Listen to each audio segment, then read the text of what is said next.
آج ہم ایک ایسی کائناتی جنگ کی بات کرنے والے ہیں جس نے وجود کی بنیادوں کو ہی ہلا کر رکھ دیا۔ یہ وہ کہانی ہے جو ہمارے ذرائع کے مطابق آسمان کے ایک بالکل کامل نظام میں شروع ہوئی تھی۔ تو سوال یہ اٹھتا ہے کہ ایک بالکل پرفیکٹ بادشاہت کو آخر کیا چیز چیلنج کر سکتی ہے؟ مطلب ایک ایسی جگہ جہاں سب کچھ ٹھیک تھا، وہاں بغاوت کا خیال تک کیسے آ سکتا ہے؟ چلیں اس گتھی کو سلجھانے کی کوشش کرتے ہیں۔ لیکن اس بغاوت کو سمجھنے سے پہلے یہ جاننا ضروری ہے کہ وہ آسمانی بادشاہت جسے چیلنج کیا گیا آخر تھی کیسی، اس کی بنیاد کیا تھی؟ تو ذرائع کے مطابق خدا کی ساری مخلوقات پر حکمرانی کا جو مرکز ہے وہ ہے ایک آسمانی تخت، اور ہاں یہی وہ جگہ ہے جہاں سے کائنات کا سارا اختیار، ساری اتھارٹی شروع ہوتی ہے۔ اور یہ کوئی عام تخت نہیں ہے۔ بتایا جاتا ہے کہ اس کی بنیاد 4 ستونوں پر کھڑی ہے: راست بازی، انصاف، رحم اور سچائی۔ یہی وہ اصول ہیں جن پر یہ پوری الہی حکومت چلتی ہے۔ اور اس بادشاہت میں قانون وہ صرف رولز کی ایک لسٹ نہیں ہے، بلکہ یہ محبت کا عملی اظہار ہے۔ سیدھی سی بات ہے، یہاں محبت کرنا ہی قانون کو پورا کرنا ہے۔ لیکن اسی پرفیکٹ نظام کے اندر سے ہی ایک ہستی نے اس کی بنیادوں کو چیلنج کر دیا، اور بس یہیں سے اس آسمانی بغاوت کی کہانی شروع ہوتی ہے۔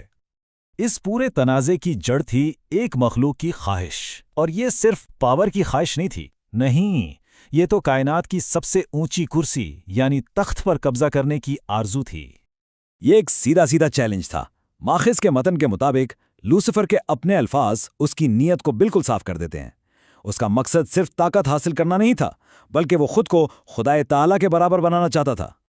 تو یہاں دیکھیے، 2 بالکل الگ نظریات آمنے سامنے آ جاتے ہیں۔ ایک طرف ہے خدا کی بے لوث حکمرانی جو انصاف اور رحم پر چلتی ہے، اور دوسری طرف لوسیفر کی خود غرضی سے بھری خواہش جسے صرف اپنی ذات کی بلندی چاہیے۔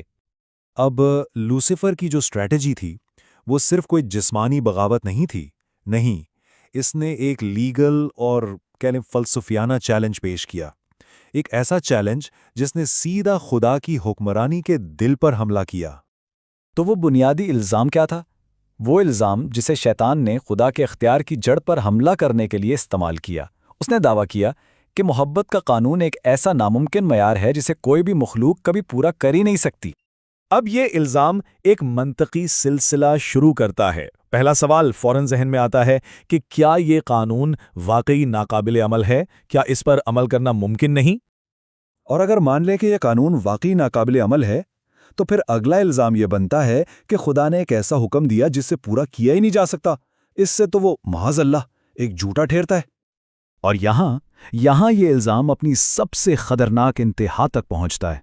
ذرا سوچئے، اگر انصاف ایک ایسے قانون پر ہو جسے کوئی پورا ہی نہیں کر سکتا، تو اس کا انجام تو صرف موت ہے نا؟ تو اس منطق کے حساب سے خدا ایک ظالم حکمران ہے جو جان بوجھ کر اپنی مخلوق کو موت کے گھاٹ اتار رہا ہے۔ تو اس آسمانی بغاوت کی ناکامی کا فوری نتیجہ کیا نکلا؟ چلے دیکھتے ہیں کہ ان باغی فرشتوں کا انجام کیا ہوا۔ اب ذرائع کے مطابق ان باغی فرشتوں کو فوراً حتمی سزا نہیں دی گئی، بلکہ انہیں ایک قید میں ڈال دیا گیا جہاں وہ آخری فیصلے کا انتظار کر رہے ہیں۔ اور حیرت کی بات یہ ہے کہ ان کی اس قید گاہ کا تعلق زمین کی اس ابتدائی بے ترتیب حالت سے جڑا جاتا ہے جسے گہری تاریکی کہا گیا ہے۔ ایسا لگتا ہے جیسے انہیں تخلیق سے بھی پہلے کی حالت میں واپس بھیج دیا گیا ہو۔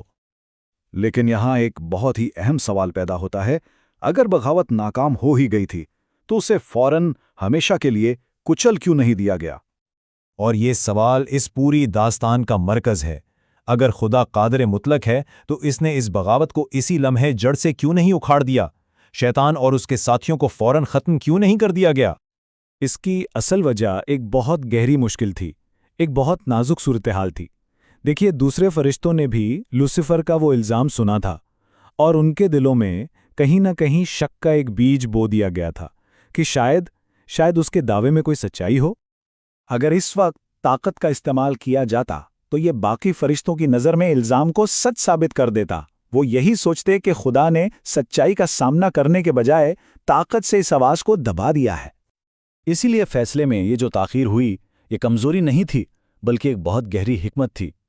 یہ وقت اس لیے دیا گیا تاکہ لوسیفر کے دعوے کی حقیقت سب پر کھل جائے، تاکہ یہ ثابت ہو جائے کہ خدا کا قانون واقعی محبت پر مبنی ہے اور اس پر عمل کرنا ممکن ہے۔ اور اس طرح مستقبل میں ایسی کسی بھی بغاوت کا دروازہ ہمیشہ کے لیے بند ہو جائے۔ تو یہ پورا تجزیہ ہمیں اسی گہرے سوال پر لا کر چھوڑ دیتا ہے جو اس پوری کائناتی کشمکش کا نچوڑ ہے۔ جب کسی کے کردار پر حملہ ہو تو اصل طاقت زبردستی میں ہے یا سچائی کو وقت دینے میں تاکہ وہ خود غالب آ جائے؟ فتح آخر کس چیز میں ہے؟